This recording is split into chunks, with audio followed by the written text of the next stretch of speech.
मखसूस नशस्तों का case election commission आज सुप्रीम कोर्ट में नजर-ए-सानी अपील दायर करेगा।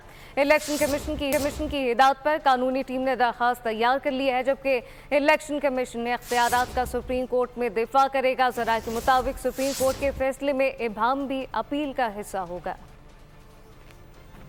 मखसूस नशस्तों का ये केस इलेक्शन कमीशन आज सुप्रीम कोर्ट में नजर-ए-सानी अपील दायर करेगा। इलेक्शन कमीशन की हिदायत पर कानूनी टीम ने दरखास्त पर आपको बताएं कि दरखास्त तैयार कर ली है। इलेक्शन कमीशन ने इख्तियारात का सुप्रीम कोर्ट में दिफा करेगा, जबकि सुप्रीम कोर्ट अपील का हिस्सा होगा। तफसीलात क्या है फहद चौधरी से जानते जी। फहद जी देखिए, मखसूस नशिस्तों से मुतालिक सुप्रीम कोर्ट के फैसले से मुतालिक इलेक्शन कमीशन आज सुप्रीम कोर्ट में नजर-ए-सानी दरखास्त दायर करेगा। गुज़िश्ता रोज कानूनी टीम को दरखास्त की तैयारी की हिदायत की गई थी, जो कि तैयार कर ली गई है, और इस दरखास्त में ज़राए के मुताबिक मौक़िफ़ अपनाया जाएगा कि इलेक्शन कमीशन एक आईनी इदारा है और अपने इख्तियारात का जो है वो सुप्रीम कोर्ट में दिफा करेगा। इलेक्शन कमीशन आज़ाद अरकान को 15 दिन का वक्त देने पर एतराज़ आयद करेगा। ज़राए के मुताबिक ये कहा जाएगा कि आइन में आज़ाद उम्मीदवारों को 3 दिन दिए गए हैं। सुप्रीम कोर्ट ने अपने फैसले में 15 दिन का वक्त दिया है।